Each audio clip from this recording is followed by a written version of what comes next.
hello to everyone who's joining us. Welcome to today's exciting interview. I'm Sallana Brown, and I'm thrilled to introduce our special guest, Auntie KC.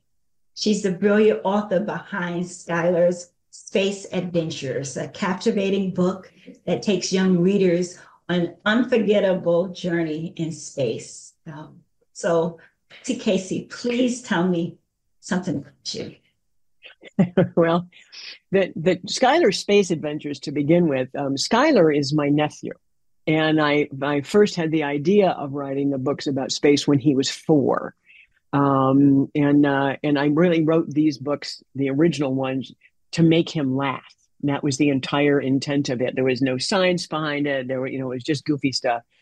But I published it, turned into a book so that he had something to hold his hands, hold in his hands. Well, now he's 17. He's 6'7", and wow. I think he's going to go, he's off to college to be an engineer. So wonderful kid. And in the meantime, I went through several career things, including being the chief scientist for human spaceflight at NASA headquarters, which, led me down this big path on mostly what we did was we planned missions to Mars. I also had the privilege of being the chief scientist of the space station when we built it. And so I got to run all over the world and meet, just amazing people who were so smart and dedicated. And we all had this goal, we're trying to build this space station. And we're doing it in 14 languages, right? And so it was really a challenge, but it was a wonderful thing to do. And I wanted to be a scientist since I was a little kid. I actually met John Glenn when I was 8. I lived in Ohio, and he had been removed from the astronaut corps, removed from flight status. They were afraid he would get hurt, and he was very famous. And so he decided he wanted to doing like a trip to see if maybe he could run for the Senate. And I, my neighbor was politically connected, but I was 8. I didn't know that, but I did know who John Glenn was. And he was absolutely wonderful and really positive, and, gave me this idea that it was possible for me to do something like that. And so that made a huge difference to me. And so now, as I've gotten to the other end of this and having had these opportunities and gotten to do this wonderful stuff, I really want to do that same thing for young kids. I don't care what your gender is. I don't care what your race or ethnicity or languages you speak. The whole world, all these people all over the world are capable of doing these things. And even if you study STEM and you work and you understand it and you go into something completely different, you've already benefited because now you can talk to people. So you want to be an artist?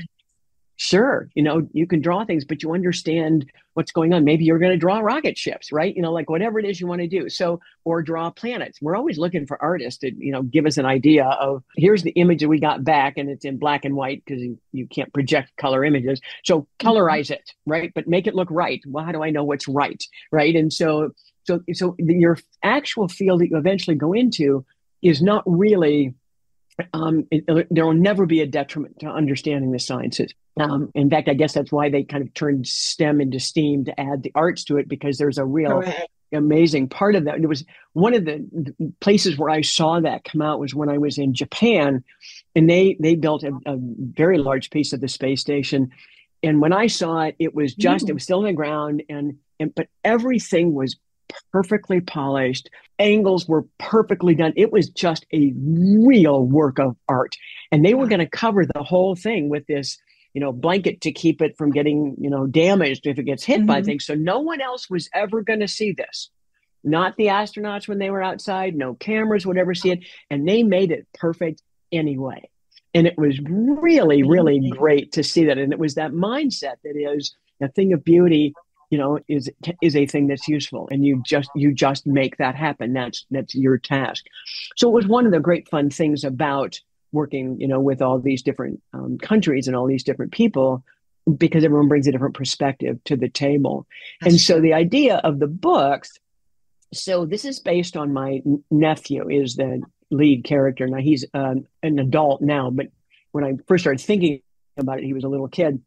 And this is sort of like, I would say that it's Calvin and Hobbes meets NASA, right? So it's not political at all. It's just this wild imagination. And he has this bear who I actually gave him this bear when I was at NASA. It's an astro bear. So, it's like a bear who went to astronaut school, which turns out to be very handy because when he has a question, the bear answers him, and tells him the answers to these questions. But they go on this great journey and they end up going off to the moon, and they run into, this is the, unexpected encounter.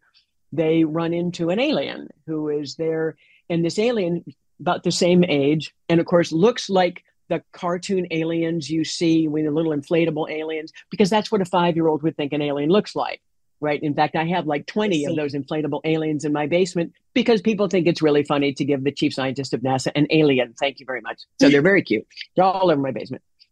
And but the alien gets a spaceship for his birthday from his older brother, who then steals a major piece out of it and puts pieces of this major instrument on all the planets in the solar system. So they have to fly to all the planets to get them. And that's what leads them on this, that's why it's called Skyler Space Adventures. It's really a solar system adventure at this point. And so then they travel. And so that it's the three of them traveling together, and, they might meet up with more aliens, hard to say. But they certainly will learn stuff about the planets. They learn about flying between the planets. And the fun part, it's a goofy book. They say silly things. They're little kids. That's essentially what they are. But there's real science on the website that connects to them. So, for example, in the first mission, they go to the moon. And the website is about the Apollo missions. And Apollo missions, most little kids really don't know what those are. So there's pictures of the astronauts and kind of listing on what they did. And they actually, in the book, they use a lunar rover. And so there's some talk about, what the rovers are and stuff like that. So that's the idea behind it. Every planet will have some science behind it. And that is really intended. The kids can look at that, but the teachers can go in and look at that and say, okay, now we've read this book and there's a solar car or a lunar buggy. Let's go see what that is and how that works. Let's talk about it. And eventually, although I haven't really done it yet, I'm intending to put in links to NASA. And NASA has an outstanding education area. And in fact, a guy I worked with when I was at NASA was just retired from being the head of the education area at NASA headquarters. And he put a lot of work into it. But it's been great. Ever since I was there, really, again, their intention is, you don't have to pay anything here. Here's everything we can give you as a teacher. Don't be afraid. And they also are pretty good at getting people to help translate that if there's a question. I think one of the problems that a lot of teachers and parents have is that they're afraid that they won't know enough to be able to teach it. And of course, kids are little sponges, right? My little brother, when he was about 3, could name every dinosaur, on the planet and tell you when it existed and who it fought with and what it ate and on and on and on. And so I kind of like the idea of kids being able to do that same thing with space. So even though, you're talking about STEM, I've grabbed one area, and it happens to be an area that I know a lot in. Okay. Love it.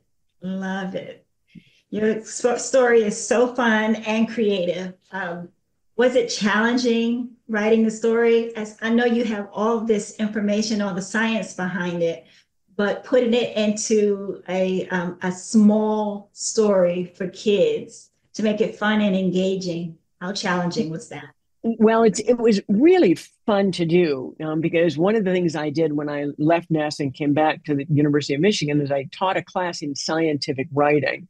And so this was for college sophomores, and again, really technical language, very specific, all of that. And so kind of writing for kids was completely different and required. And I actually act like a 5-year-old most of the time anyway, even though I'm really old. And so I have kind of that mentality. What I didn't understand was how to use pictures, because I'd never written something like I had written this book kind of before to look at it, but I did all the, all the drawings and stuff. And it was, and actually I had a friend do it. Right. But this was different. I realized when you learn how to draw, how to write picture books, the pictures really tell the story. And I have the most amazing illustrator. Zoe Mellors is a magician. The an absolute illustrations are magician. amazing. Oh, I tell people all the time, I give her an above average story and she turns it into this magnificent book.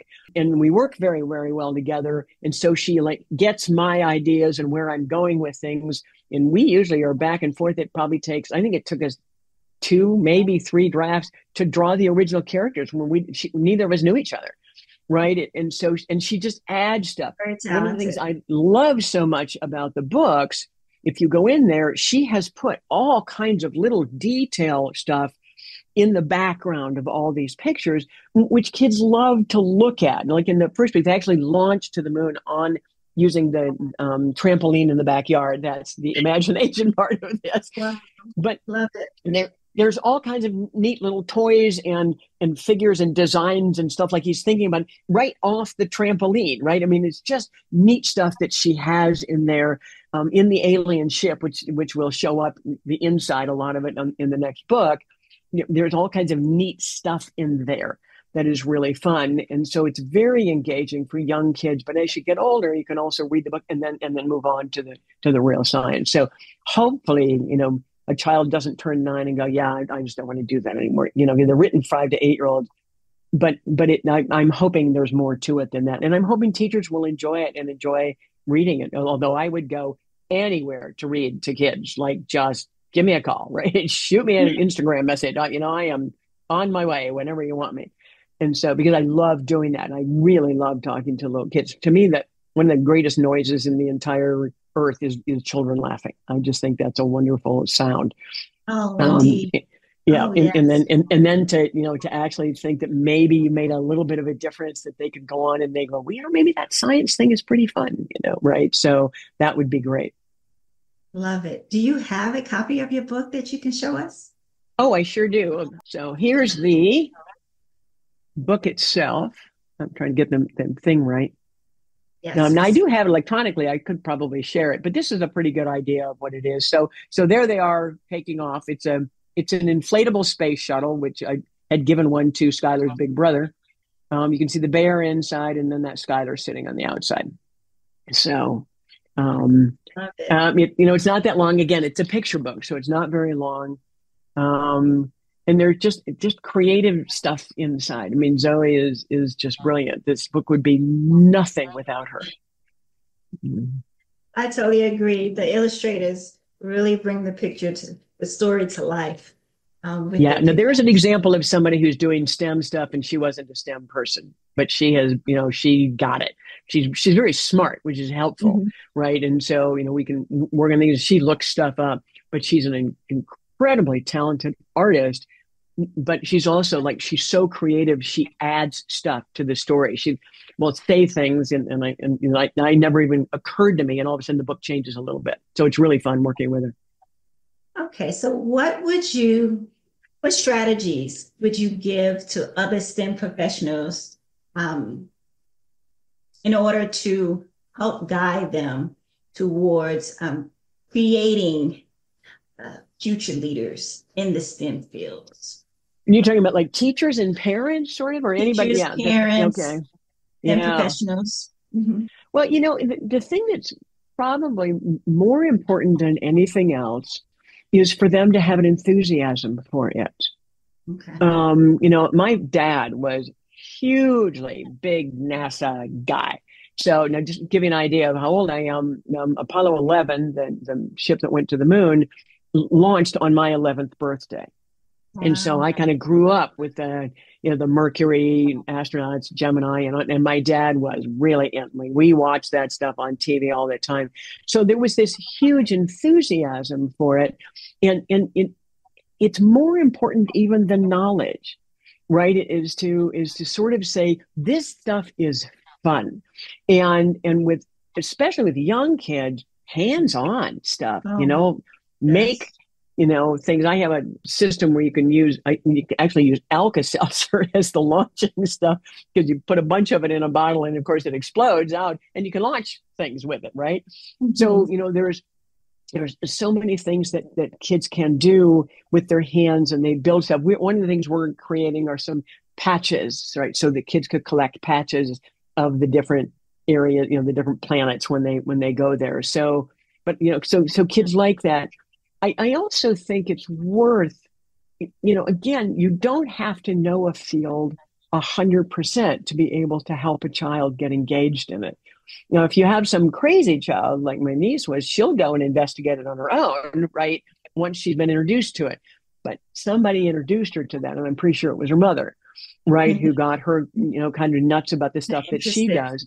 And so, yeah, because kids are really curious. I think the worst thing you can do with a kid is to just turn them off, and sort of go, oh my God, I can't believe you're doing science. That's, what a waste of time. You're not going to be a scientist. How could you tell a kid that? No, yeesh. no, you can't. So that, I think that's really important. And don't worry if you don't know everything. I taught a class when I was a pretty new faculty member. So I had a doctorate, but not in the field I was teaching the class. And I was about a day and a half ahead of the class most of the time when I was teaching. And I just went in and got to figure out what I had to do. And so, but again, what you're really trying to do is encourage kids, but also, young adults and adults to want to go and learn more on their own. That's the real trick. And I think, any parent can do that. You don't even know how, even if you're a parent who doesn't know how to read, if you're enthusiastic about what it is that you're being read to, that the child will like that. You tell a student it's stupid and not worth it, you're going to affect a kid in very bad ways. So, be enthusiastic and let them go with whatever they want to do. So true. Where can we pick up your book from? Let us know.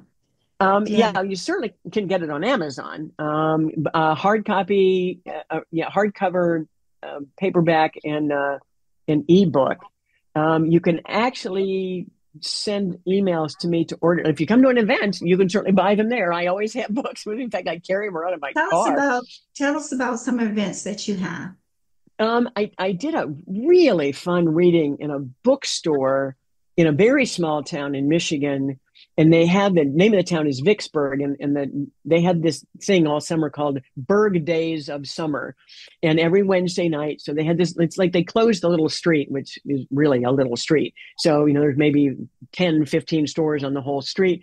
But so the restaurants were open and people were sitting there and they had a band playing. And there's a bookstore there.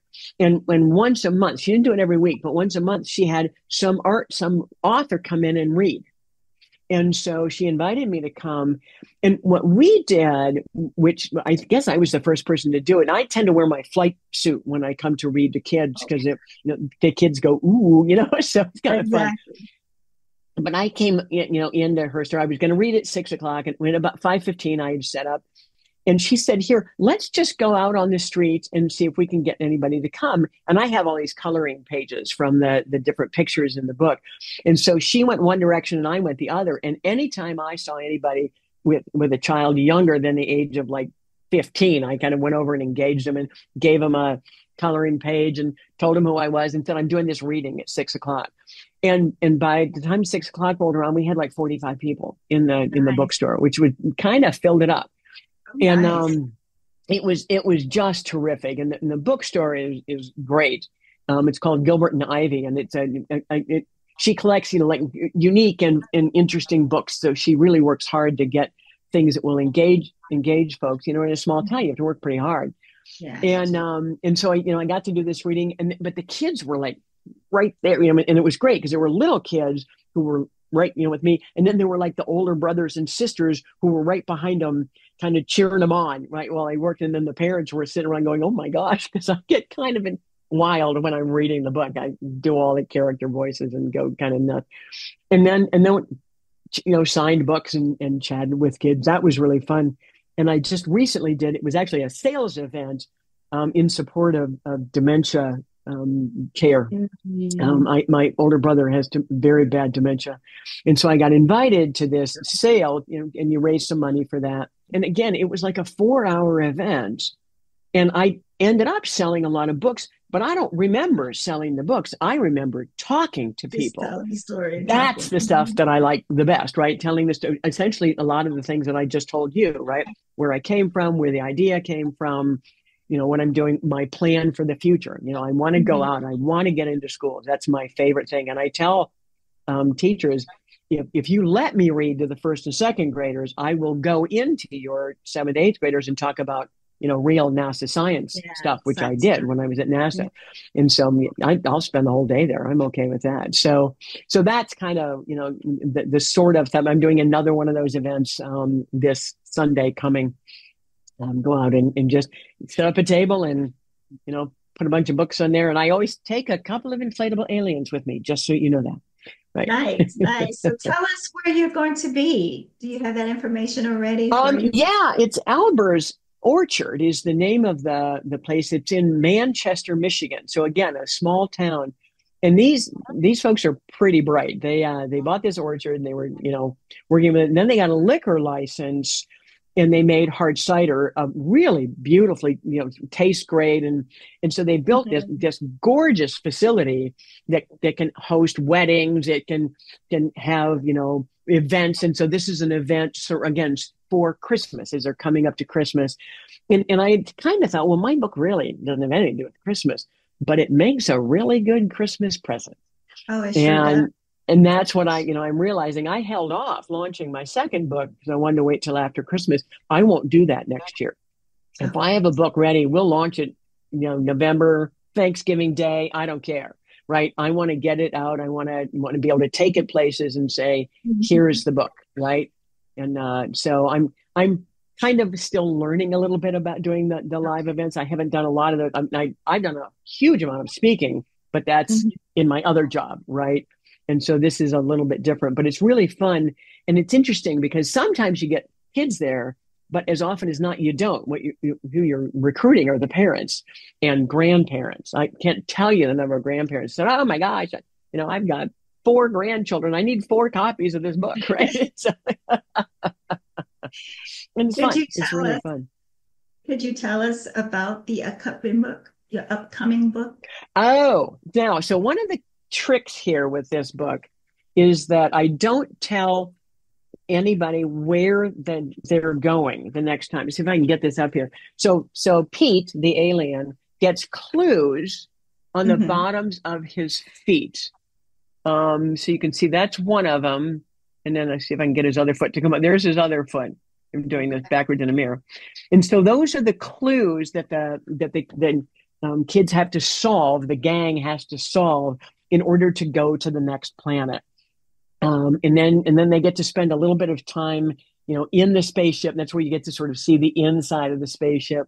And they get to it, and then they also end up needing to solve some clues to figure out where to go, and they might run into an alien, and and it might have clues for them to solve, and so it's really um, and the planet, of course, is very different because it's a planet and it's not the moon.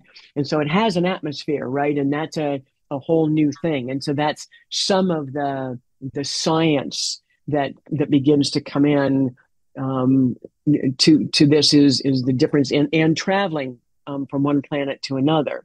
Not as easy as you might think because, as it turns out, all the planets are moving. So, if you want to go to Mars, you can't head to Mars because it won't be there by the time you get there. It will have moved. So you have to learn how to do that. That's why the next book is actually called This Away or That Away, as they decide how to get from one planet to another. Do I go this Nice. away or do I go that away? Um, and the science that I will deal with on the website with this book actually will be essentially orbital dynamics, but for 5-year-olds. So I won't word it that way too much, other than the fact that the planets are moving, right? And Okay. so you need to understand that. And Zoe did a really nice job when they're in the ship and they're looking at the planets, and it's like a hologram that comes up in the alien spaceship, and it's beautiful. Of course, it's beautiful. Zoe drew it, and so, but it'll be something that we can use to sort of that children understand. One of the things that they have to understand is that planets move like they orbit around the Hmm. sun, but they also rotate, right? And so those are two different things, but they have an effect, and it affects the way that you look at the sun. And so if I ever go into another series and we get outside the solar system, I'll have to begin, looking at how galaxies move and that kind of stuff. And that's a whole nother level. I haven't gotten there yet. Also Yeah. fascinating. And I know they're going to learn so much. That's one of the things that I do with my books as well. It must be educational, fun and engaging, but also educational. Absolutely. Yep. And that was this thing that's different about this series of books and from the last one, which were really just, silliness that came out of my pen. And it was fun and goofy and Skyler as a 4-year-old thought it was hysterical. And so, but now, it really is something the goal really is to have kids think that science is fun. Yes, Right. And so you introduce it in a fun way and then let them go. I have used this mantra for years. Is my idea of education is to entertain people and then sneak education in when they're not looking. I And, love and it. it turns out this works equally well for members of Congress, as it does for 5-year-olds, right? Because everybody likes to be entertained. Mhm. And when you speak to Congress, there's a reason NASA always takes astronauts to speak to Congress, because they get stuff, because Congress members are all eyes all really big, because and they're good. They're very good speakers, and so they're entertaining, but they're also getting the message across. And that's kind Across. of yeah, that's a good way to do stuff. Oh, I want to thank you once again for sharing your insights and your creativity with us today.